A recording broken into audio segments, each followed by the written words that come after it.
Hello, family and friends. I'm Lakeisha D. Howard, and I am running as an independent candidate for the Texas House District 124. I am a servant leader in our community who believes in the voices being heard. I am a retired Air Force veteran, as well as a retiree from the Department of Veteran Affairs. For me, this is not about politics and party. This is about our community voice being heard. We can only do that as one. And that's why I have elected to run as an independent versus being tied to a particular party. I am tied to our community, each and every one of you. I want to show transparency and accountability. I want our voices to be heard at our state capitol. I want us to show love and action because that's what brings community together.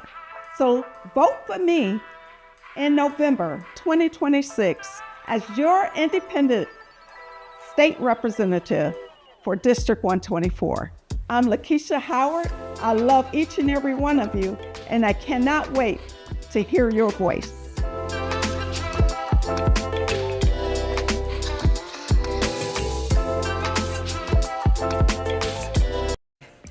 Good morning, good afternoon, good evening, wherever you're viewing from. I'm Laura Thompson with TAAN TV, the African American Network, where we have a local feel with the global reach, and you're tuned into the coffee break. And you know, I was just sitting here minding my own business, and I peeked in the green room and saw this young man sitting there, and I was like, I wonder who he is. So I'm going to allow him to introduce himself before we do the interview and tell us who you are, what you do, why you do it, all of that good stuff. All right. Yeah, my name is Mashaun Hirschler. Right now, I am the founder and CEO of Thuggin' for Christ Ministries. And so Thuggin' is an acronym that stands for The Honest Understanding God Gives Is Now.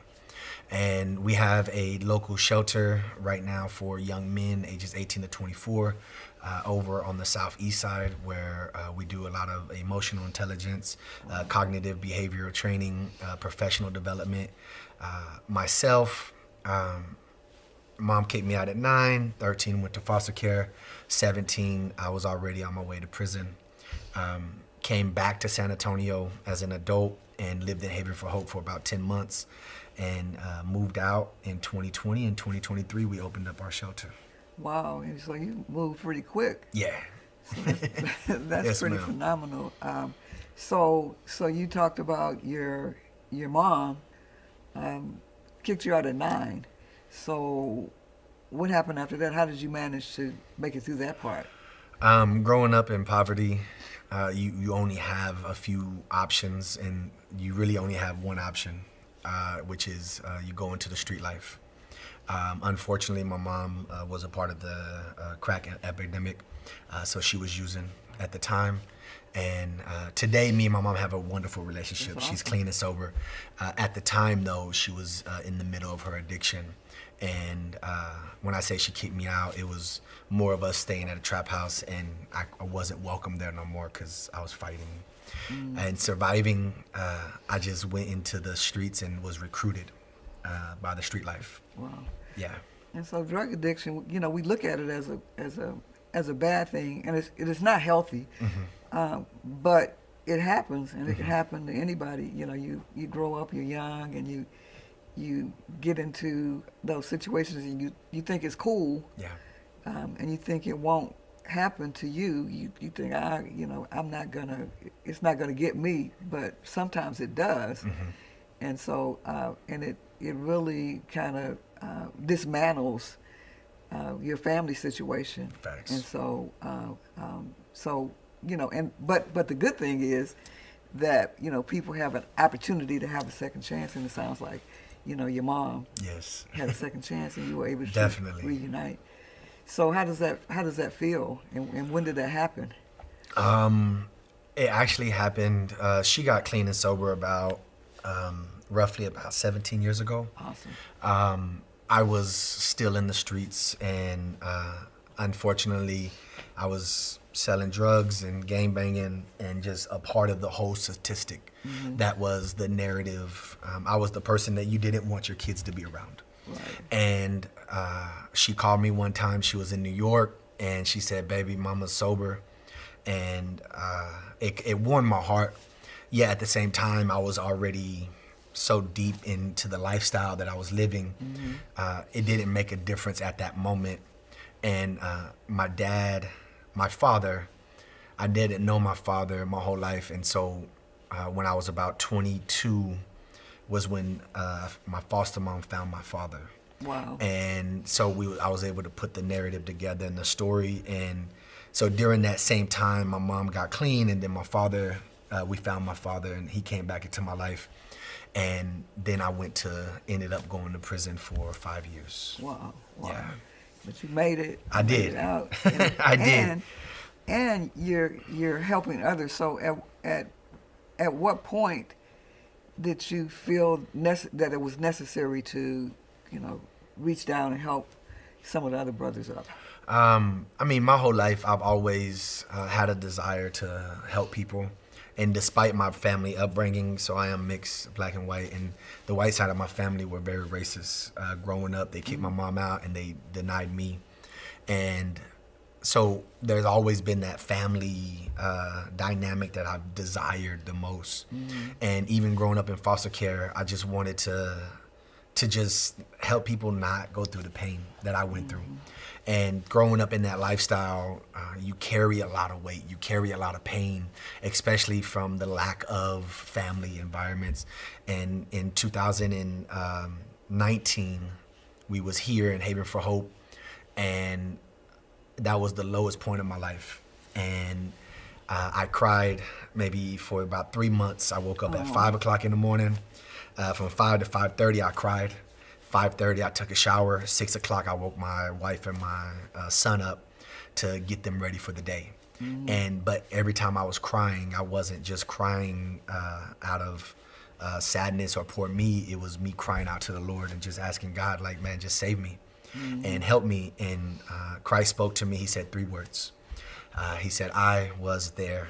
And he showed me every moment in my life where I felt abandoned, every moment where I felt the loneliest, even the moments where I tried to commit suicide. I have a scar on my arm where I tried to take my life. And God revealed all those things to me.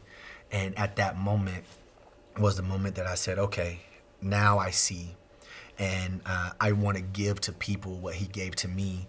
And in Haven for Hope in 2019, it was around November-ish, where I made a dedication that I was going to go back into the same streets, go back into those places that I once I was raising havoc, and to bring people out and to show them that they don't have to carry that pain for the rest of their life, that they can have some sort of resemblance of a normal life, whether you grew up with a family or not. I'm the first generation in my family to be there for my son. I'm about to have a grandbaby. He's going to college. And, my other kids, they're in my life. I'm actively in their life. And I'm changing the narrative, starting with me. And I'm taking these young men in, and I'm helping them understand that even though you didn't have that growing up, doesn't mean that you can't be the change in your family, in your bloodline. And everybody's normal is not the same. Facts. Facts, yes. So, but you said something when you were in Haven for Hope. You said you cried every day, and it was the lowest point in your life. But it made me think that you just started facing it, and so it felt hard. Yeah.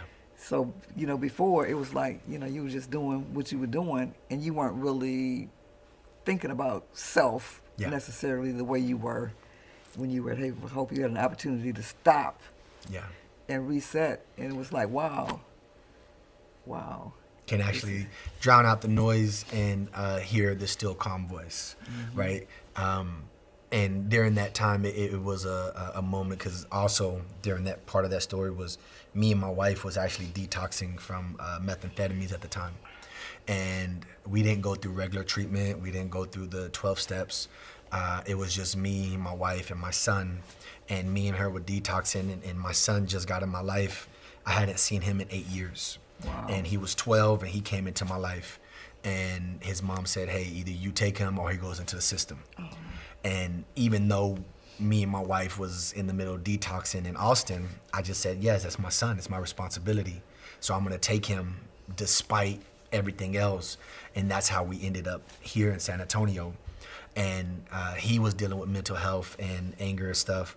So I had to deal with that, and then deal with my wife, and then deal with my childhood traumas that happened here in San Antonio, where everything that happened during my childhood was here in San Antonio streets. And so it was just dealing with everything and understanding that I didn't have the power, and that I needed to see things from a different perspective in order for the narrative to change, because now my son was heading down the same exact path I was on.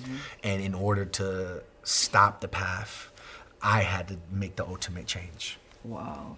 So that experience and knowledge is very helpful, isn't it? Yes, yes. So let's move to thugging. Okay. So thugging for Christ.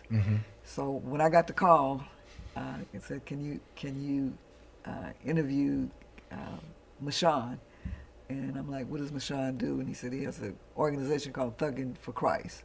So immediately when you hear the word thugging, you know, you think a certain way. But I said, it's got for Christ on it. So, you know, yeah, let's do it. Yeah. And so tell me, what does thugging mean? Is it an acronym or? Yeah, so THUGIN is an acronym that stands for The Honest Understanding God Gives Is Now.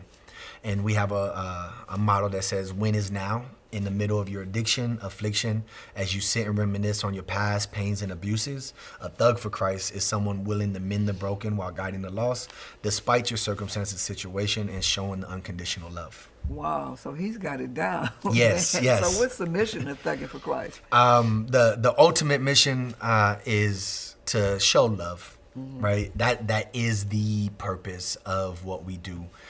Yet right now, we currently have a youth shelter for young men, and we teach them cognitive skills. We teach them professional development skills. We even started a landscaping business so that way they can learn how to operate, run a business from the front end to the back end. We want to help them build their resume out. Right, and we want to help them get trained, and the whole purpose is to bring the man back into the family, bring the fathers back home, and the best way to do that is to train up young men how to be a father. How do you stand the storm when life hits? Wow, and so society puts a stigma on people that have trouble or trauma in their lives. And so you're kind of approaching that head on, because you know what the end result can be if you don't get that help. So with the foster care system, is that where you get your young man? So we get them from the foster care system, aged out foster youth. We get them from the county jail. They'll call us and say that, hey, we have a young man that is in your age range that is a first-time offender, but they need a place to go. They don't have a secure address. Wow. And we will also just get them from random family members who will find us on the website. But majority of our young men, yes, are aged out foster youth. Wow. So I just think that's that's so disappointing to me for them not, as long as foster care has been in existence, that, they just age them out and put them out. Yeah. And put them out on the streets instead of having a bridge like yours that they can cross to, make sure that they can make it. Because a lot of people, just because you're in foster care or have problems, it doesn't mean that, you're not trainable, and that people don't want to be successful. They want to be helped. Yeah. And so you're like a safety net for Trying them. to be. Yeah, you are. Yes. You are. I saw you on WAI, and the pictures that they showed of some of the things that you do to support these young men. And is it just for young men? Yes. Yes. You support the young men. It's phenomenal, and it's like tear-jerking just to kind of see that somebody would dedicate, their life to helping people in this manner. And so what is your why? The why is me. I've never had nobody stand up for me. I didn't have nobody to save me in a way. When I went to jail or I went to county, there was nobody there to bond me out. I sat in prison. I did about 10 years in total throughout all the times that I went in. And I didn't have commissary, I didn't have mail, I didn't have visits. And so it was a very lonely road. And so my why is I want to be able to make sure that nobody else has to go through that. Because it can break the best of men to be that lonely.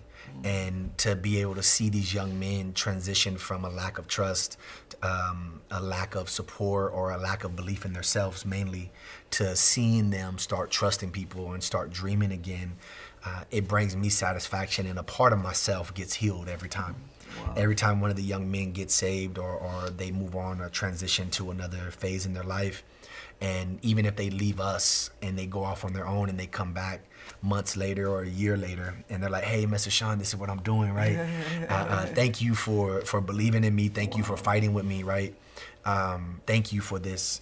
It's healing for me to be a part of their life. And I tell them all the time, man, thank you for allowing me to have a moment in your life. Wow. So what was your turning point?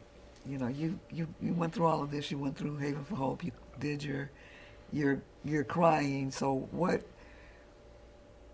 in you said, okay, it's time to get up and do something about this? I mean, the turning point was actually when I was incarcerated. I went in 22 at 22. Wow. And this was the last time I went in, and I couldn't read or write that well.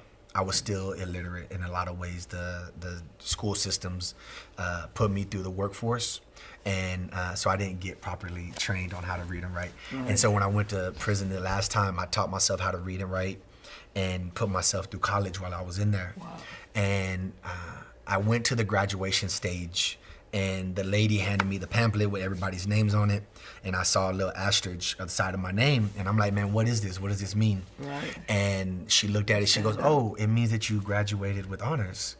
And wow. I said, what does that mean?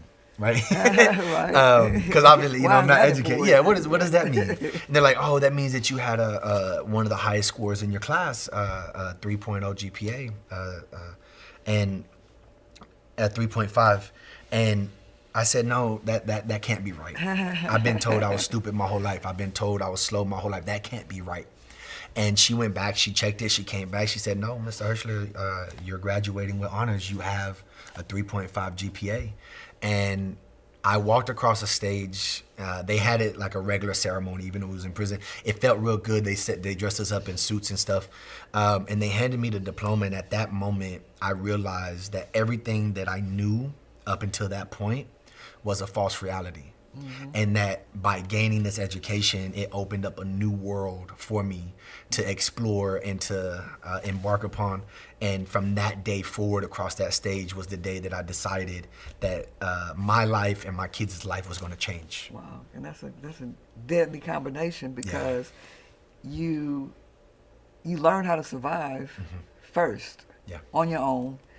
You know, you taught yourself how to read and write on your own, and then you passed the test. Yes. You got your degree. So what is your degree in? It was in computer maintenance technology. Really? And so I have an associate's degree right now in computer maintenance technology. And I taught myself computer coding, so I know a little bit of coding. I don't do it no more, but I did know coding while I was in there. And so now I'm kind of like the ghetto nerd, right? So I'm the tech guy in all the places that I've ever worked and in my own house. Right. Well, you know, somebody had to create it, and you know, it was somebody probably just like you that was just playing around and figured stuff out. So it's, you know, the education part of it is the formal education is great. Yeah. But, you know, those gifts and talents are, you know, inside of all of us. Facts. And so, you know, you can do what you can do because of the gift of God. Yeah. And so, you know, how can people get in touch with you to either learn more about thugging or to get involved with thugging? So the best place is our website, which is www.thuginforchrist.com. T.H.U.G.G.I.N, F-O-R, not the number 4, but F-O-R, Christ. And if they go there, it has even volunteer page. It has resources. It has more information about exactly what we do. Okay, so what are some of the qualifications for people to volunteer to work with you? There isn't really a lot of strict qualifications. The one thing that we do want is compassion, for one thing, and then lived experience, right? We want to show our guys that despite where you come from, you can still be successful, right? And so lived experience is one of the big things. I mean, my case manager, she did 25 years in prison. Wow. And she got out, and now she is an advocate in the city. She is very impactful in everything that she does. But one thing that I know is that because of her story and her testimony, it helps with the guys to teach them, like, hey, it doesn't matter where you come from, what your background is, you can still become a success, right? Yeah. I salute you for what you are doing and what you have done, what you've gone through, and you're going to continue to soar. I can just see it. And so I said, this dude here, I saw him on WOAI. Yeah. I said, this dude here, you're phenomenal. Appreciate you. And so thanks for coming, hanging out with us Yes, for a ma'am. little bit on the coffee break. Sorry, all the coffee was gone when you got here, It's but fine. but we'll Yes, be ma'am. talking to you some more. And good luck on everything that you do. And y'all look out for Thugging for Christ, because they're coming in hot. Yes, yes. And you've been tuned into the Coffee Break on TAAN TV, the African American Network, where we have a local feel with the global reach. October is Breast Cancer Awareness Month, and we're giving cancer the boot. Let Not Only Tees customize your coins, tumblers and mugs, shirts and apparel, books, diaries, keychains, you name it. Visit the website to place your custom order today. Simple process and quality work. Not Only Tees, honoring breast cancer awareness and survival. Most people aren't concerned about hair loss until it affects them or someone they know. But we care. Hi, I'm Kayla Martell. If you're a woman with hair loss or thinning hair, like me, please listen carefully. Hair loss is a common problem for many women who don't know where to turn for viable solutions, until now. To learn more about the newest professional solutions for your hair loss, it will change your life. Contact the professionals of Trinity Lace Wigs, changing lives one head at a time.